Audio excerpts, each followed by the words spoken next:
maxamed cabdi xaashi oo ku magac dheer diini waxa uu ka mid yahay shaqaalaha dowladda hoose ee degmadani Boorama wuxuuna shaqada dowladda hoose bilaabay 1975 wuxuuna sheegay in mishaarkii uu ka joojiyay maayirka degmada Boorama Saleebaan Xasan Xadi wuxuuna sheegay in mishaarka looga joojiyay hayb qabiil isagoona bulshada kala duwan ee ku nool gudaha magaalada Boorama ugu baaqay in garab lagu siiyo sidii shaqadiisa ugu noqon lahaa isla markaana uu heli lahaa xaqii uu ku lahaa dowladda hoose ee degmadani Boorama waxaanu sheegay in 6 bilood iyo badh aanu wax mishaar ka qaadanin dowladda hoose ee degmadani Boorama ii kordhiyay mishaarka waxa weeye maanta shaqada uu ka fariistay baa laga fariistay shaqada waxa weeye wax adduunyo oo hantiga lagu leeyahay konton iyo kow sano shaqeynay waxa weeye ma jirto shan buug baan hayay shantii buugna waxa u dhigay arbe yaa u dhigay ilaa hadda wuxuu yiraahdaa buugtii ma keenin kaari hadda waa buugtii looga sheegay hanuunta waxa weeye wuxuu ugu sameeyay cusuriyad waxaan reeboon uga baran ka dudub iyo ninka waa laba nooc Soomaaliyeed ee kaasna waxa weeye mushaarkii kordhiyay umada waxa weeye shaqaaleeyanaha maanta xulka ka degan aan shaqada laga fursiiyay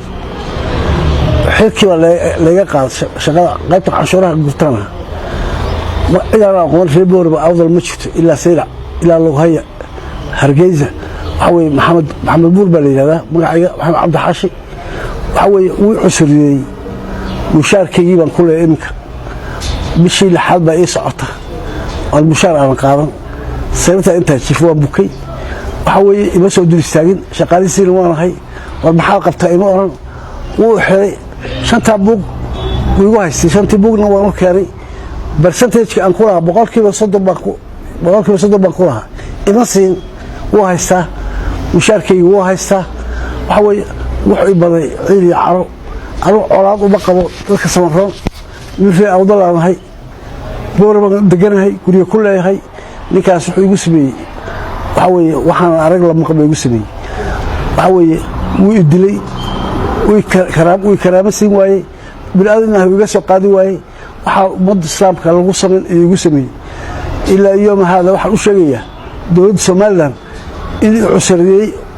waxa weeye 550 qof oo shaqaalaha shaqeeya anu beega dhax saaray oo maraxaan baatay leey waa ruwaay maraxaan ma bagac iga leeyahay laakiin awdal bana waa deganahay wiilkay gabar deegaanka ka qaba waxa weeye uu cusriyay waxaan ka cabanaya waxa weeye intaas soo mushaarkeygii oo waayay mushaarkeygii oo waayay percentage aan ku lahaa lacagta laga siin waa la cusriyay ciidi carar la jifa waxa weeye wiligiina waxa weeye ninka shaqaalaha ugu horeeyana waxa weeye insaaniyada wax ka baxsan buu igu sameeyay antii 75 baan shaqada bilaab ilaa yoom hada waa shaqeeya waxaan ku sheegay laqaad dafro iyo waa la yiri waa la fiish 6 bilood bishii 7 bay socota abla masharaha oo sirtu shifa akay qofka bilaadanka xaq buu leeyahay xaq xisiir ma garanay waxa shaqaale cusub uu qorto shaqaalaha naga hore waa la eriyay shaqadu kari waxa soo qofka lama shaqadii shaqadii qofka lama shaqada ka jujurna leeyahay waxa shaqaalihii hore ku jira 1975 baan galay intaas aan shaqeeyay gobolka awdal Hargeysa Lughaya Sayla Boorama wajaal ciidan garan mare waxa weeye ninka idilay waa ninka magdaro idilay wuxuu idilay aan shaqeynaya iyo shaqada iga joojiyay xarigii gurti saldhiga booliska waa la xiraa dinta laga wadxino waa taashan ku xiran saldhiga booliska warshada bugta isii oo xisaabiye inuu yiraahdo soo waajima saldhiga gurti waxaan ku sheegayaa waxa weeye arxan male marka dambe ayaa ku soo daayay mar hadii isagu waxa ay soo daayay jaamac la yiraahdo jaamac Yusuf la yiraahdo iyaga soo daayay saldhiga booliska soo galays buugtiina waa u geeyay uu haystaa ilaa maanta soo galays war hadii lagu leeyahay war hanti iska shub qof Soomaali yiraahdo waxaan codsanaysaa ugu dambeyn waxaan codsanayaa waxa weeye lacagtii percentage aan ku la buugtaan ka shaqeeyay in la siiyo boqolkiiba 30 mushaarkii in la siiyo 6 bilood ku leeyahay bishii 7 ay socoto in laga siiyaan doonaya waxa weeye Soomaaliland waxa leeyahay haddii islaamnimo jirto waxaa weeye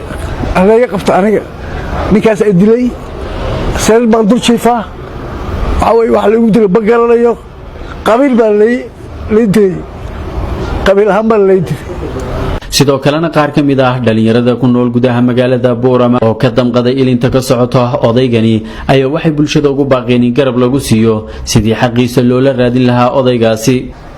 marka maanta xanuun baa ka dhacay wadanka China leeyahay wuxuu ugu dhacay dulmigii muslimiinta laga galay reer Boorama hadday qarsadaan dulliga iyo dulmiga iyo foolxumada xanuunna kuwa ka daran bay nagu dhici doonaa waa aabad dareemaya in la midabta kooray oo loo fogeeyay inuu u dhashay degmada Caabud Waaq halkan uu ka ooyaya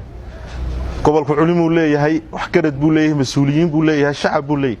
waxaan idinku guubaabinayaa oo idin soo gaarsiinayna maanta inaad tallaabo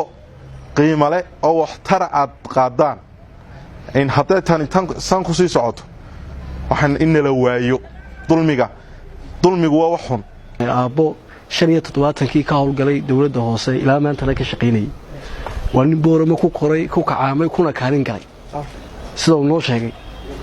waxa hayb soocay oo midabta kooray oo 9 shaqaalaha ka dhax saaray kliigi maayirka hadda degmada ku soo noqday anigu maayiru ma aqoonsaniyo maayir ku sheeg baan u aqaana ninkaas hayb soocay waxaan bartan kula kulanay isagoo ooyaya oo ilmadu ka daayso anagu rajo iyo ifafaale kama qabno maayirkan waqti xaadirka waqtigiisu gabaabsiga galay